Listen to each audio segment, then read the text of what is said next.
یہ جماعت مومنین جو اس درخت رضوان کے نیچے حدیبیہ بیعت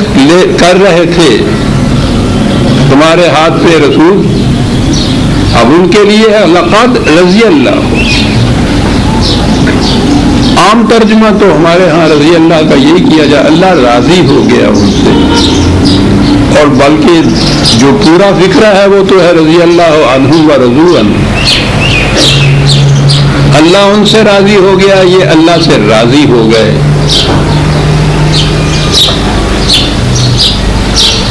یہ راضی ہو جانے سے تصور سے بات صحیح سمجھ میں نہیں آتی، اللہ راضی ہو گیا ان سے۔ آپ جانتے ہیں راضی تو وہ ہوتا پہلے کہیں جھگڑا ہوا ہو، کوئی غصے میں ہو، پھر اس کو منا لیا جائے، تو ہمارے ہاں تو یہ لفظ اس طرح استعمال میں ہوتا ہے نا کہ وہ راضی ہو گیا۔ اب خدا تو انسانی جذبات سے ماورا ہے، وہ نہ خوش ہوتا ہے، نہ ناراض ہوتا ہے، نہ غصے میں آتا ہے، نہ ان الفاظ کے اعتبار سے راضی ہوتا ہے۔ راضی تو وہ ہوتا ہے کہ پہلے بگڑا ہوا ہو کسی سے، خدا تو ان سے بلند اور ماورا ہے ان چیزوں سے۔ یہ میں سمجھتا ہوں کہ عظیم ترین جو ایک ادھر جماعت مومنین یا مومن کو جو بھی اللہ کے اس پیمانے پہ پورا اترے، اور سب سے بلند ترین اللہ تعالیٰ نے جو شرف کی بات کہی ہے وہ یہ کہی ہے، اس کا مفہوم اگر ہم آہنگ ہونا آپ کہیں تو عربی زبان کے قاعدے کی روح سے بھی یہ صحیح ہے۔ جو چیزیں یکسر ایک دوسرے سے ہم آہنگ ہو جائیں ان کے لیے وہ یہ لفظ بولتے تھے، تو یہ ہے کہ یہ لوگ وہ ہیں کہ جو یکسر ہم آہنگ ہو گئے ہیں مشیت خداوندی سے، پورے کے پورے اس کے ساتھ یہ ہم آہنگ قوانین خداوندی سے۔ اور خدا نے جو وعدہ کر رکھا تھا کہ جب تم یہ کرو گے تو اس کے نتیجے میں ہماری طرف سے یہ ہوگا، تو وہ پورے کا پورا ان کے حال سے ہم آہنگ ہو گیا۔ دونوں طرف سے یہ کوئنسیڈنس جو ہے ایک دوسرے کے ساتھ ہو جانا، یہ ہے جس کو راضی ہو جانا کہتے ہیں۔ اور صحابہ کبار کے متعلق تو قرآن کریم نے مختلف مقامات پر یہ دہرایا ہے، اور میں سمجھتا ہوں کہ اس سے بلند ترین کوئی اور شرف نہیں ہو سکتا جو خدا کسی کے متعلق یہ کہے کہ وہ اللہ ان سے راضی ہو گیا، وہ اللہ سے راضی ہو گئے۔ صحابہ کبار کے شرف و مجد کے متعلق قرآن کریم کی آیات بھری پڑی ہیں، اور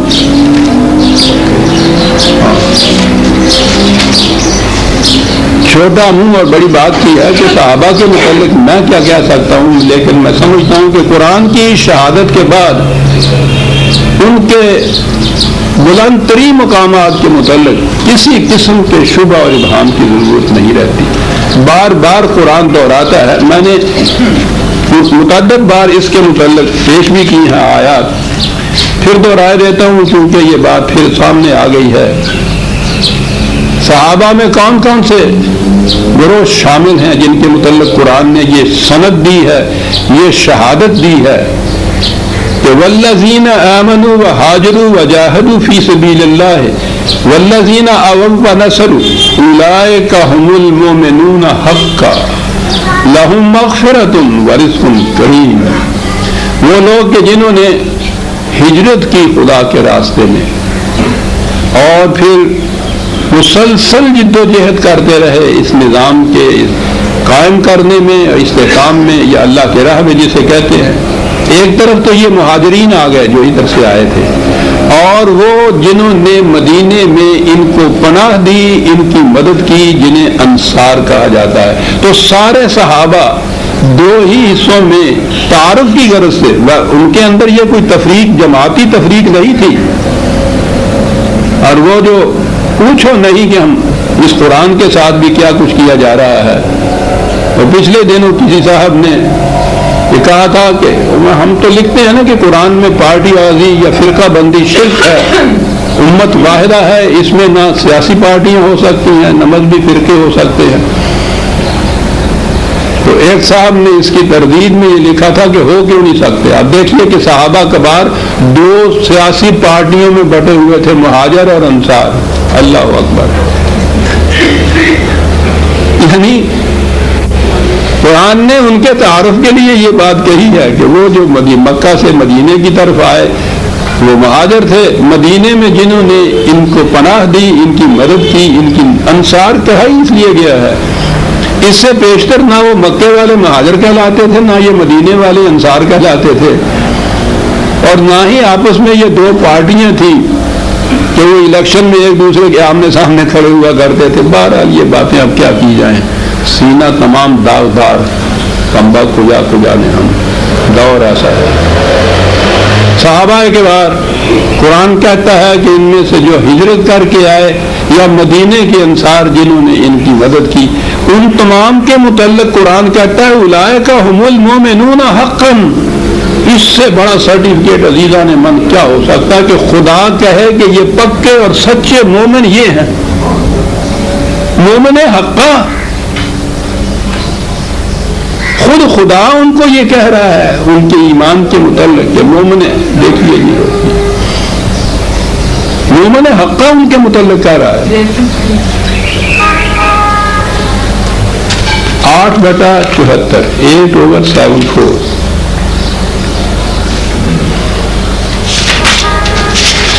جنہیں خدا مومن حقا کہے بلا استثناء ہے، تمام مہاجرین، تمام انصار، سارے ہی صحابہ اس کے اندر آ جاتے ہیں، اور ان کے متعلق کہا کہ یہ مومن حقا تھے۔ اتنا ہی نہیں، ان مومنین کے متعلق کہا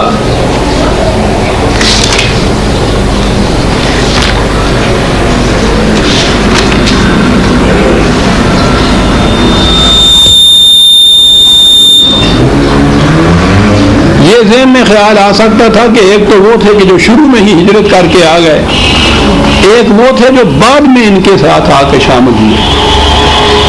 قرآن نے اس کی بھی تصریح کر دی کہ بعد میں کہیں یہ بات نہ ذہن میں پیدا ہو جائے کہ صاحب یہ جو ہیں یہ ان سے ذرا پس درجے کے اوپر ہے، ان کو شامل نہیں کیا گیا۔ 9/100 9/100 آیت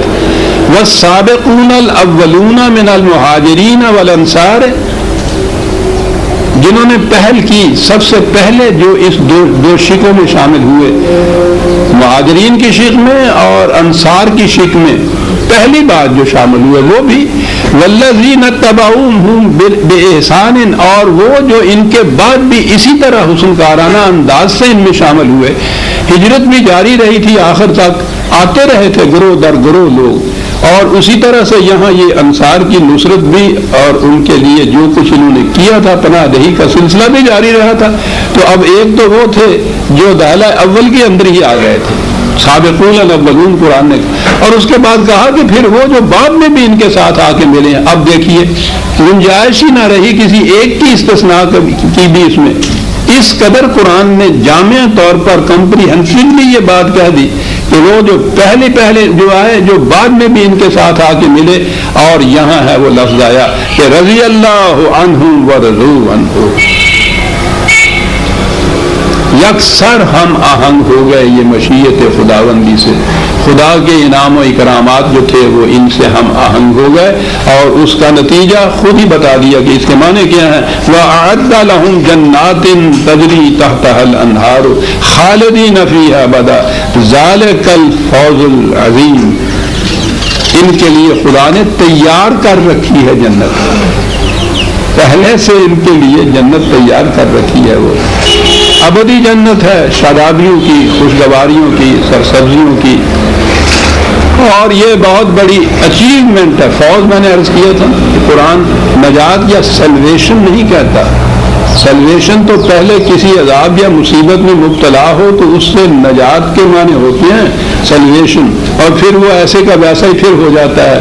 نجات کا تصور قرآنی نہیں ہے، فوز کہتا ہے قرآن، اچیومنٹ ہے، کچھ حاصل کرنا ہے، یہ بہت بڑی چیز ہے جو انہوں نے حاصل کی۔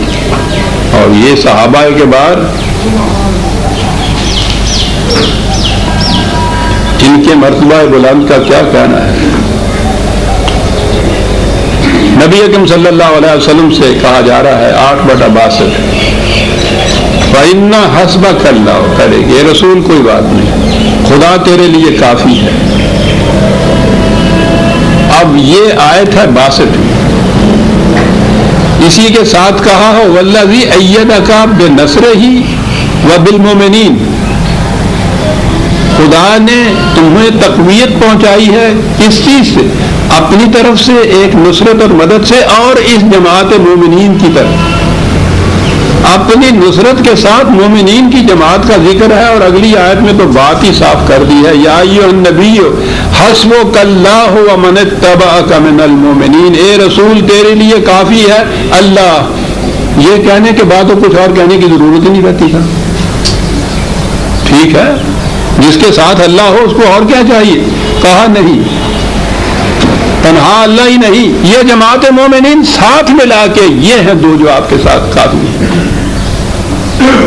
عزیزان من ذرا ملاحظہ فرمائیے اس مرتبہ بلند کو، اے رسول تیرے لیے تنہا اللہ کافی نہیں ہے، اس کے ساتھ یہ جماعت مومنین بھی ہے ساتھ، اور یہ اس لیے کہ دین ایک اجتماعی نظام کا نام ہے، جماعت یا امت کے بغیر تو یہ نظام قائم ہی نہیں ہو سکتا۔ یہ تھے وہ صحابہ جن کے متعلق کہا کہ لقد رضی اللہ عن المؤمنین اذ یبایعونک تحت الشجرۃ فعلم ما فی قلوبہم۔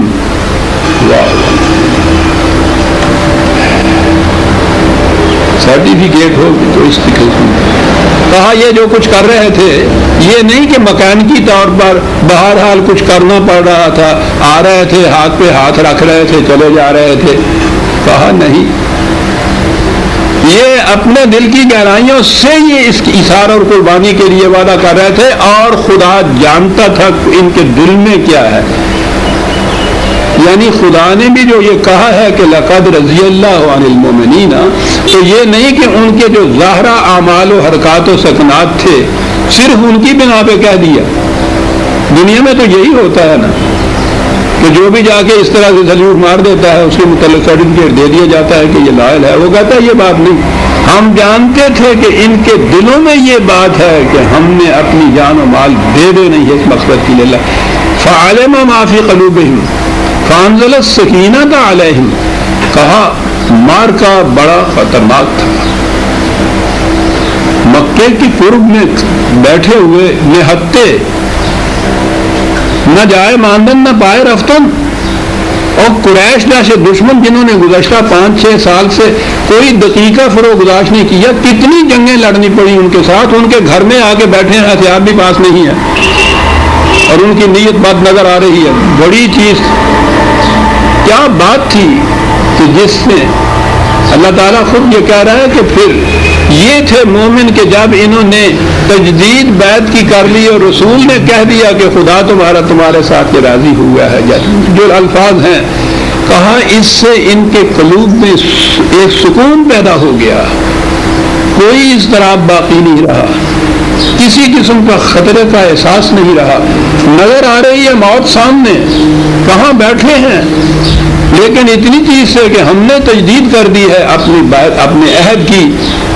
یہ تو امانت تھی خدا کی ہمارے پاس، جو ہمارا یہ سر ہے، ہماری جان ہے،